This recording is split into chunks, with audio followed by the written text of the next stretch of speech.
Judicial Watch, as you know, has been in a long battle with Hillary Clinton about her emails, trying to get justice from the State Department and Justice Department about her emails. We've had nothing but a fight with them on almost everything as they tried to protect her and themselves from accountability for the cover-up that they were complicit in. And a lower court judge, Judge Royce Lamperth, had authorized Judicial Watch to depose Hillary Clinton back in March. And what Hillary Clinton did, she and her top aide, Cheryl Mills, she went and filed what is called a writ of mandamus. It's an emergency appeal, essentially, that claims essentially that she has an indisputable right not to be questioned under oath. Indisputable. And that the court should be over her. The court did something terribly unlawful in ordering her deposition testimony.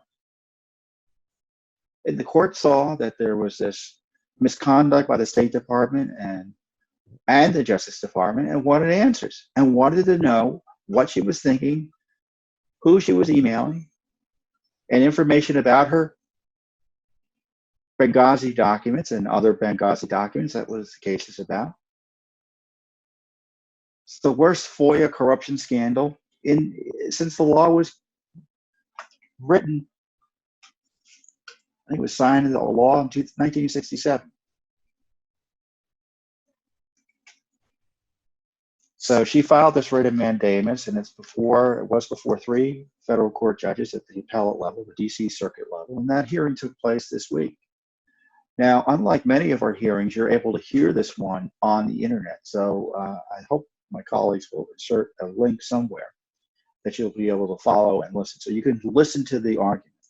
And our Judicial Watch attorney who conducted the argument or presented for Judicial Watch was Ramona Kotka, who's been the key lawyer on this email case, one of the key lawyers on this email case for some time for Judicial Watch, really since the beginning. And so this is the way it happens. Normally when you have hearings like this, you go in person. But because of coronavirus, the hearing was teleconference. So that's why you're able to hear it online. So it was recorded so the public could hear it. So it could still be a public proceeding. So there are 3 judges. David Kendall is the lawyer for Hillary Clinton. He represented Mrs. Clinton. He spoke for a bit. Cheryl Mills, her lawyer is Beth Wickington, who happens to be a lawyer for Judge Sullivan. Huh, how you like them apples? She didn't argue, but she was there, I think, in person. I'm not sure she was there in person, but she was representing Cheryl Mills pro bono. She didn't argue that.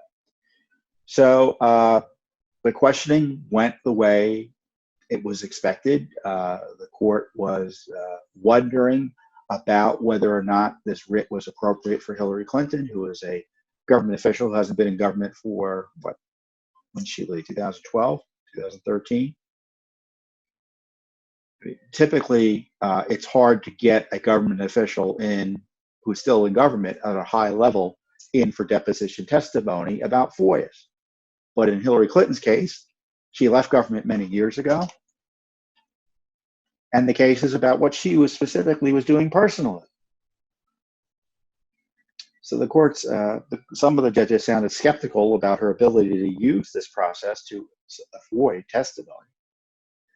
But on the other hand, a few of the judges just really questioned quite closely, I'll leave it at that, our lawyer, Ramona Kotka, raising all sorts of questions that I didn't think had much to do with anything.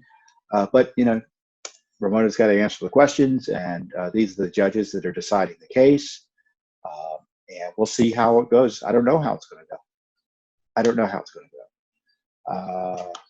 We may win, we may lose.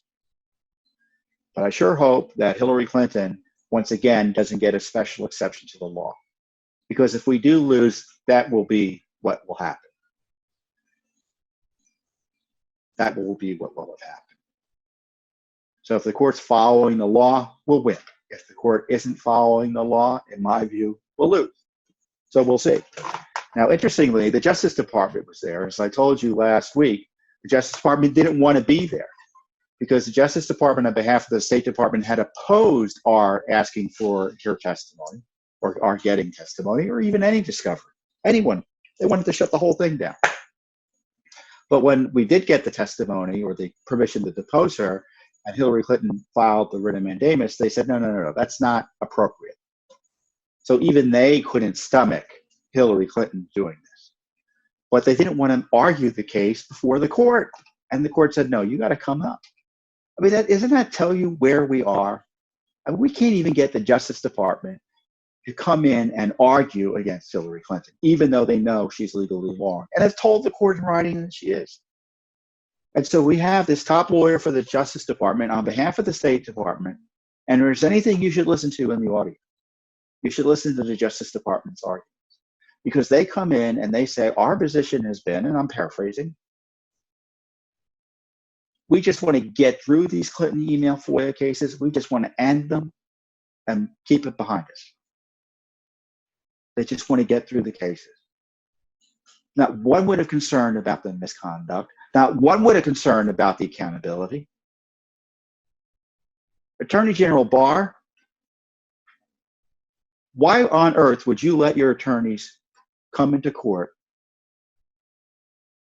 and basically dismiss the concerns of tens of millions of Americans and your own Justice Department about the legal activity of Hillary Clinton? I don't understand.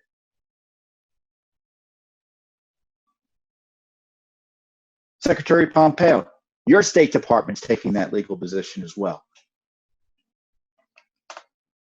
But it goes to show you that Judicial Watch, I'm not just here, I'm obviously you're talking about stuff, but we're doing other things. I'm talking about activity.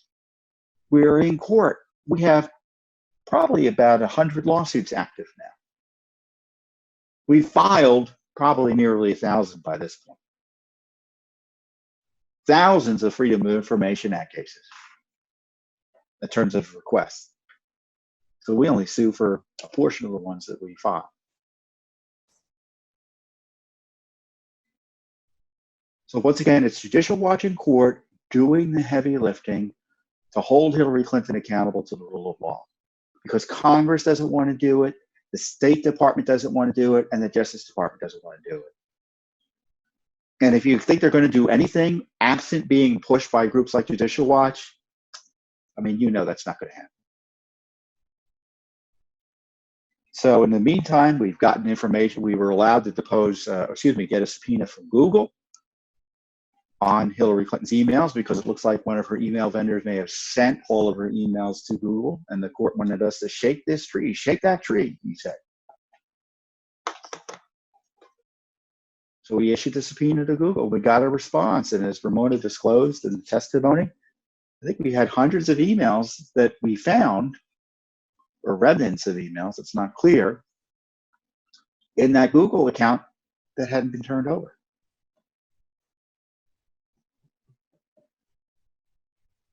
I mean, Hillary Clinton, her argument is, what difference does it make? Our argument is, A, we have a right to the emails under the law. We have a right to try to figure them out. That's what the law requires, within reason. As Judge Sullivan said about another case that he had with Hillary Clinton, and I'm paraphrasing because this is several years ago, he said, we wouldn't be here if it weren't for the actions of one government official, Hillary Clinton. Hillary Clinton. Statute of limitations hasn't run out on the Clinton email scandal, so I have a feeling that's one of the reasons they want to get this behind them, because they don't want to have to do the hard work of prosecuting anyone about it.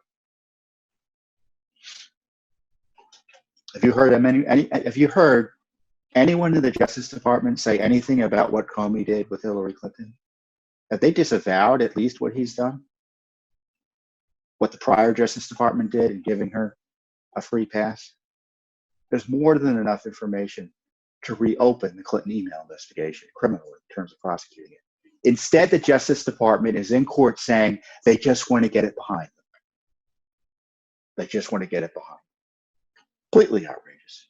Thanks for tuning in. Be sure to subscribe to our YouTube channel to catch all the latest news from Judicial Watch.